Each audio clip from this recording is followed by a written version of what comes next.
Have you ever wanted your own TV show? Have you dreamed of showcasing your talent for the world to see? Well, now you can. Have your own TV show. You can have your own 30-minute show. Not only will you be seen in the Detroit area, but you can be viewed worldwide. Be seen on WHPR Detroit Live, Comcast Cable Channel 91, on the web at TV33WHPR.com, with the TV33 app, on Roku, Google TV, Apple TV, and on Amazon Fire TV. Act now. Time slots are limited.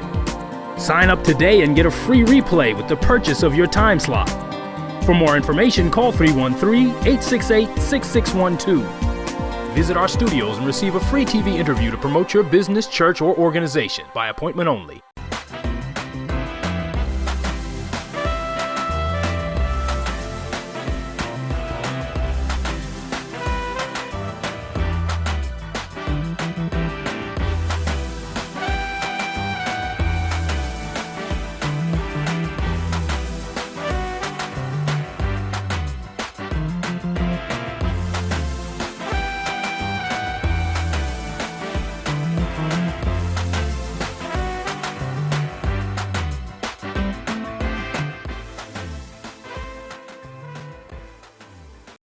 Thank you for joining me. It's been a minute since I've been here. I've just been going through so much. Before I start my show, I want to say that I love you. I know this COVID thing has people depressed and going through a lot. There's a lot of people in my circle, like friends that I've talked to. People are feeling very suicidal.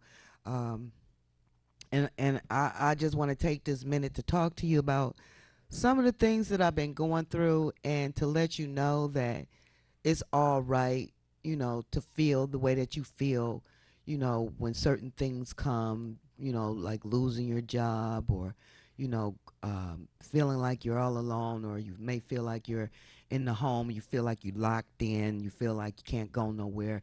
Sometimes we feel kind of trapped in our own skin, so to speak. So I just want you guys to know that I'm praying for you guys on that, because I'm actually going through that myself. I wasn't here.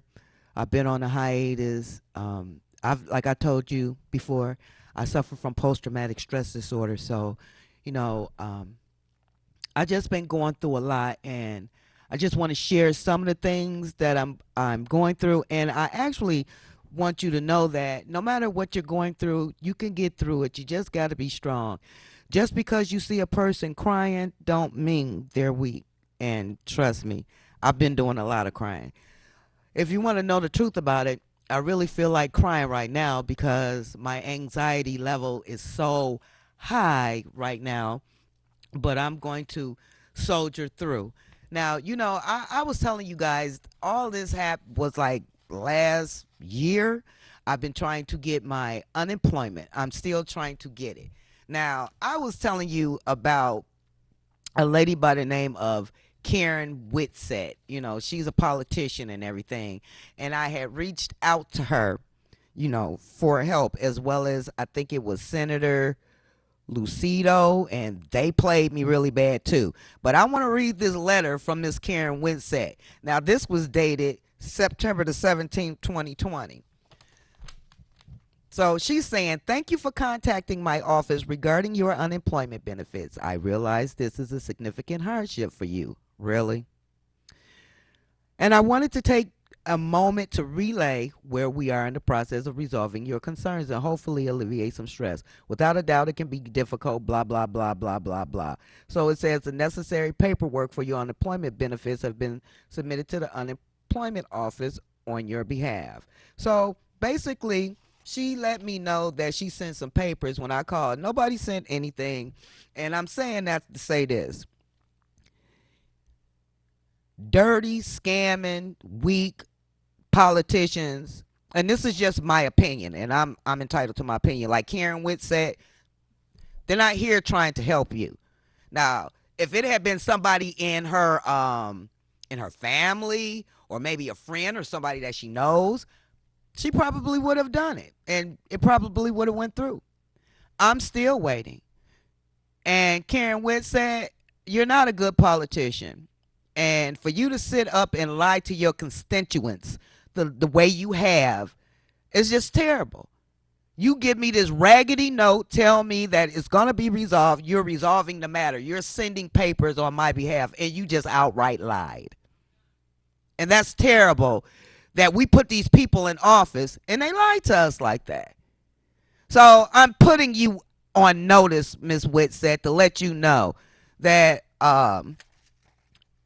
you're you're I don't want to be mean. I really don't, but you're a liar. You're a liar, Ms. Whitsett. I'm still it's almost been a whole year and I'm still waiting on my unemployment. They approved them and I'm still waiting on my unemployment. And that's sad when you can't go to the people that's supposed to represent you and get a better outcome, or have someone say that they're, filing papers on you. Can't, first of all, they can't file papers on your behalf because they don't even know anything about what's going on. These papers you have to fill out. So that's a lie within itself. So these politicians are lying. We need to scrutinize these folks. We need to put them under a microscope, examine them, because I'm telling you, I wanted to run. I was going to run for commissioner in my district, but I ain't got time for that. I don't have time for dealing with people like Karen Whitsett, Senator Lucido. His people said that they were helping me. They sent me something. Then they told me there was really nothing else, nothing more they can do. So I'm praying, and happen to get in touch with them, and I get as far as being able to certify and everything, and now there's nothing. So I'm just frustrated about this whole situation. And when it comes to your House of Representatives, they're not going to help you. And if they do, there's an agenda behind it. So I guess, because she didn't, I wasn't of any, she couldn't benefit from me no kind of way. So she just told me what she wanted to tell me and got me out the way. So now, this also was in September. I called the neighborhood police department, letting them know that people were selling drugs on my block. So I called and talked with a Sergeant Jackson. So he picked up the phone and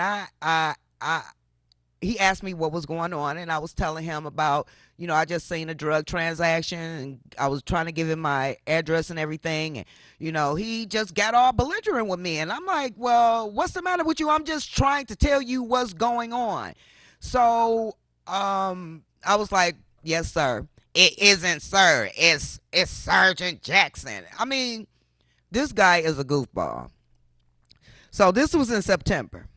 After I got finished talking to him, I, put a complaint on this guy. This was in September.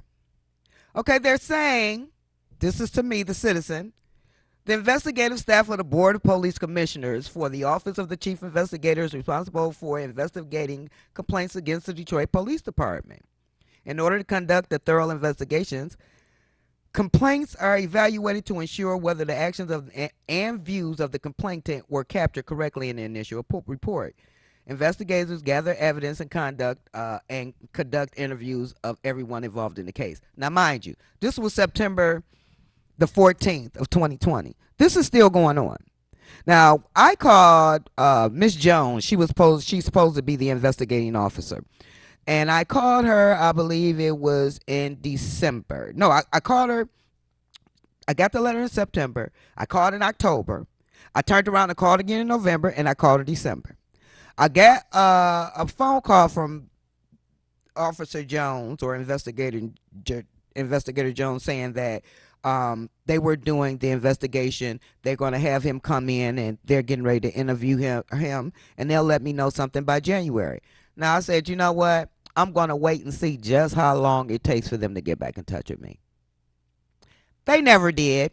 So I called today, and I told them I want to know what's going on with the investigation, blah, blah, yada, yada, yada. So on my way to the studio, she calls and tells me In other words, blue sticks together because she said there was no findings. It's my word against his, blah, blah, blah. You people in blue suck. These people are running around talking to people, treating people any kind of way, and you guys just stick with them. So you rather have a whole bunch of dirty, disrespectful cops on the force than a few good ones. I've been waiting since September. You're telling me because of the pandemic. Okay, because of the pandemic, how many investigations do you have? Are you telling everybody we didn't find in your favor? Because that's basically what she told me. She didn't find in my favor and that she was sending it somewhere else and they were going to look at it. So I already know that they're not going to do nothing to this cop, but I'm going to give you my assessment of this, excuse me, I almost called him a pig, of this cop, but I'm going to give you my assessment of him. He's narcissistic. He's a bully. He screams at folks. He thinks he's above the law. The reason I can say this because I've had psychology classes. I've taken a lot of classes in psychology. I've taken a lot of classes in divinity. And all I need to do is hear your tone. All I need to do is hear your pitch. All I need to do is discern what's coming out of your mouth and the way you're talking to me. This guy do not need to be on the force. He's going to hurt somebody or somebody's going to hurt him. And that's how I feel about it. I am really, really, really trying to be a Christian, and I'm trying to do all the right things. And it's hard. It's hard. It's really hard trying to be a Christian when people talk to you dirty, disrespectful, downgrade you. The Detroit Police Department and Karen Whitsett is actually causing me a bunch of problems. The people who are causing me the most problems today, you know, I told you I was working at, I was going to school. I was going to school for CNA. I was going to school for H&R Block. And you know how I always talk about older women? You older women are a mess. And this don't have to be true, but from what over my lifespan, I believe it's going to be more grandmas in hell than anything. I was at work one day, and by me being a new kid on the block, I'm at a level 1, so I'm still learning. A client came in and I was doing their taxes and I had a snafu. So my district manager or the manager over where I was working at, I called her and told her I had a snafu. She told me to close it out, send it to her. She would fix it. Now, it was only like one snafu on there. When I got it back, it was like 15, 16 problems on there. I'm confused. I'm getting agitated. When you do a W-2 for somebody, it don't take no more than 30 minutes. This lady took it, messed it up, gave it back to me. Another lady walked in. She was really nasty to me. I asked her, I say, after I get everything straight, now I get his taxes straight after so many hours. Now I'm just really upset about their sabotaging me. The computer went out and I couldn't get his taxes back up. So I was asking her, you want to move? I can't see. Go get my glasses. Go and sanitize my desk now. I am a strong person, and you people know that I am a strong person. But I also suffer from post-traumatic stress disorder. I did not want to make the company look any worse than what these ladies was already doing by downgrading me. It was very demeaning, and nobody helped me. Now, mind you, I'm with a client.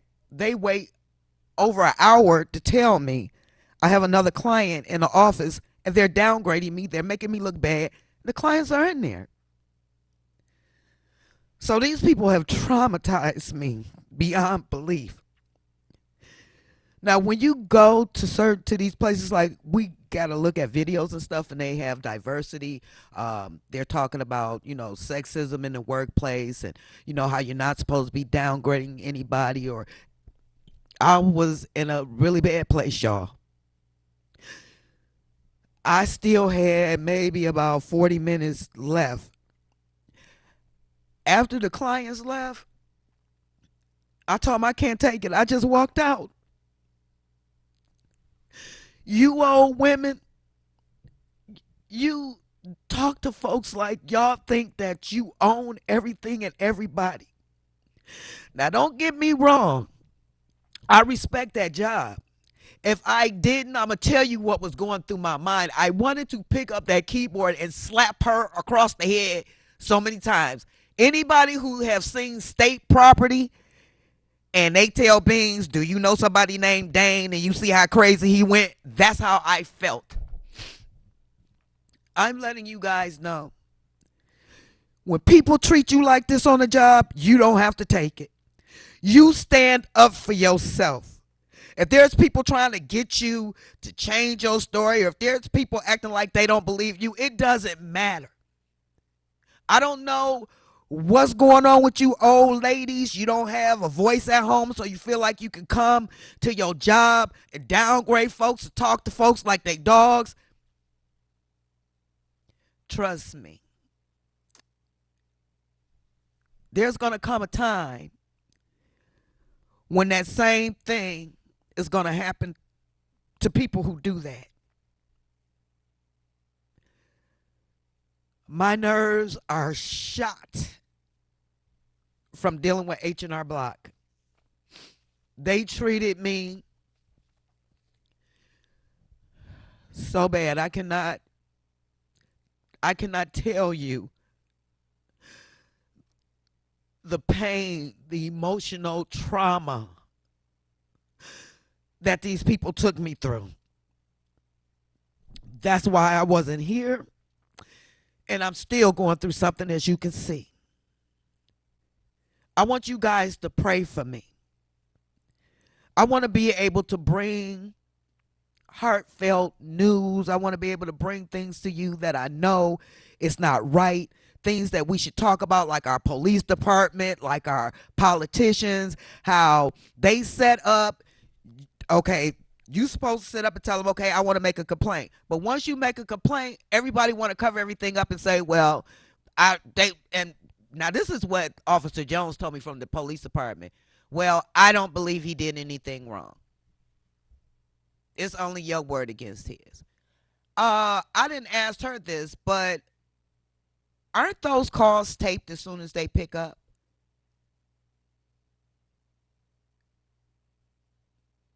The only reason you guys see tears in my eyes is because only strong people back off.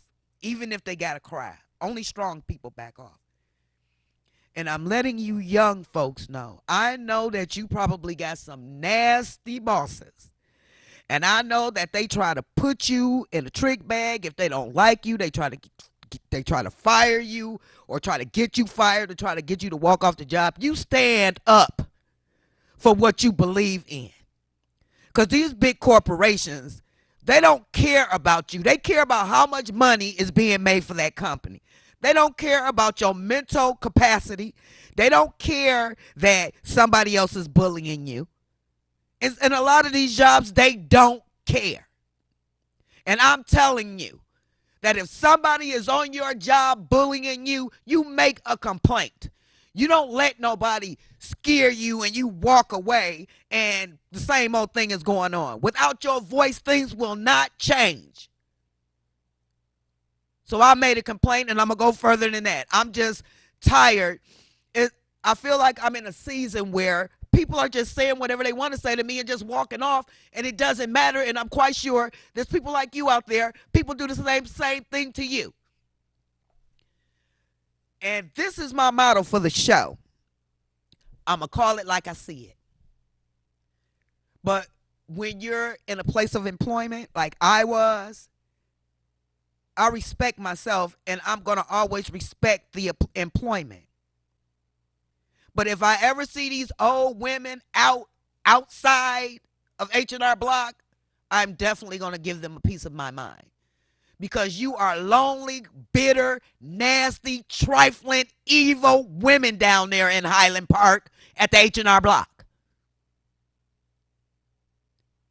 If I was a receptionist and somebody was doing one of the co-workers like that, it's up to you to take them to the side and say, oh no, we don't do that here. Nobody helped me. Everybody thought it was a big joke. Then when I did try to complain to another person, they gonna tell me, well, we really, nobody has to help you. Why not? We're co-workers. Then I went to another person and they tell me, well, everybody can't be co-Donna. What, you jealous?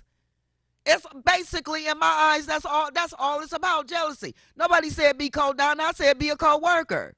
These old women, you old women don't need to be working past a certain age because you don't have the wherewithal up here to deal with folks. You really don't. And for somebody to let you do that to upcoming potential tax clients, because I'm going to tell you something. I went to classes for 3 years before they hired me. That's how bad I wanted to be there. And this is what I get from H&R Block. You are not the only game in town. I don't know what I'm going to do as far as if I want to go back or not, because I'm supposed to be going to see a therapist. That's how bad this has gotten for me, y'all. Don't let nobody talk to you crazy. And the minute somebody start talking to you crazy, let them finish what they gonna finish and then pick up and call your supervisor. Don't be scared. People go, oh, I'm gonna lose my job. What am I gonna do? This, that, and the other. You know what? Depend on the Lord. That's what you do. You depend on the Lord. Everybody talking about how they depend on the Lord, but when something happens, they step back. Don't know, they don't want to have nothing to do with nothing. They don't want to do nothing. This is your life. This is the life you lead. Your life is what you make it. Yes, I'm going through something right now because of these old biddies. And yes, this too shall pass. But if anybody out there is going through working in a hostile environment, leave. Leave. Don't let them do that to you. This didn't happen in just one office. It happened in 2. This happened March the 12th. This is the first time I've been out the bed outside of going to church Sunday because of my mental, what's going on with my mental capacity, because of what these people did to me. But I refuse to let anybody stop me from living my life, talking to you guys, and being the woman I was meant to be. I'm a strong black woman. And yeah, strong folks, they cry, but they get through and they come out victorious, and you can too. So if anybody's harassing you, doing bad things to you, making sexual innuendos towards you, touching you when you don't want to be touched, making jokes on and you're the butt of them, you need to talk to somebody about that before you lose it and kill everybody in that place.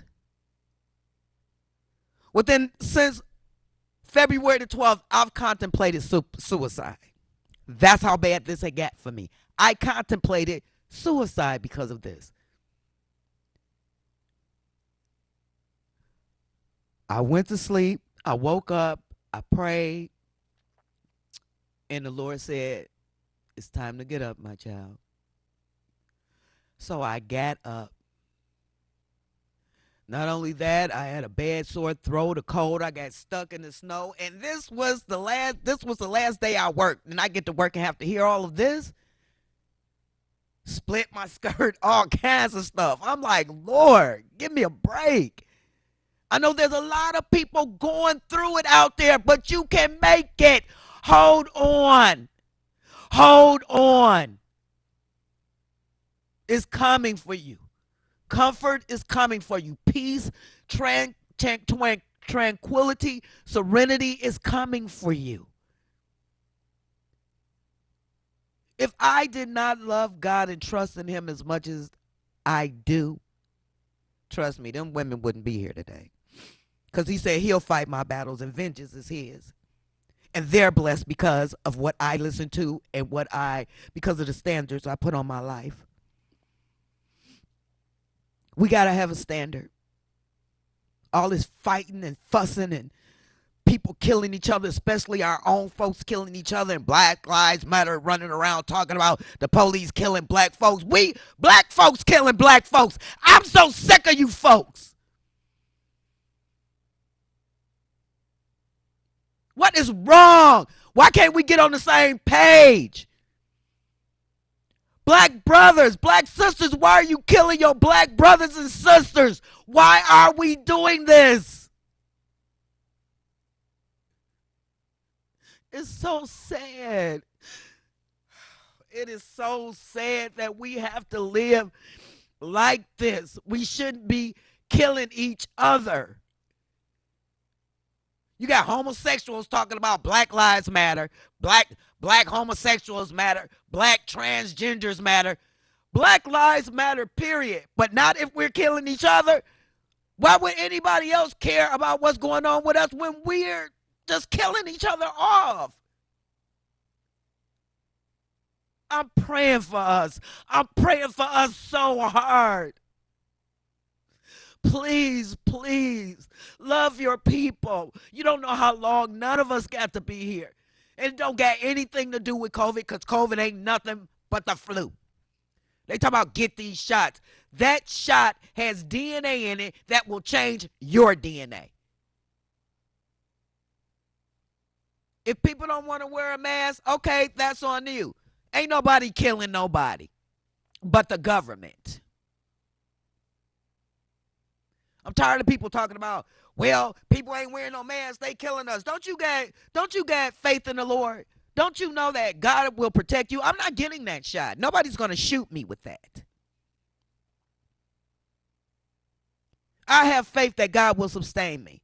All of these government churches are closed down. The church I go to, it's not government ran, but it ain't never closed down. Why? Because we got faith where we come together and we worship the Lord in spirit and in truth. All these other churches, they just want your money. They want you to be on Zoom and listen to them, but still send your tithes in. The government don't want you praising the Lord. They didn't kick God out of the government. They didn't kick you guys out the church. And you're not getting any spiritual food. And how dare you say that God is with you when you turn right around and curse somebody out? How dare you? And it's all these old women that should be teaching, having wisdom, enough wisdom to go and talk to their younger sisters or, lift them up, support them. You old women are a mess.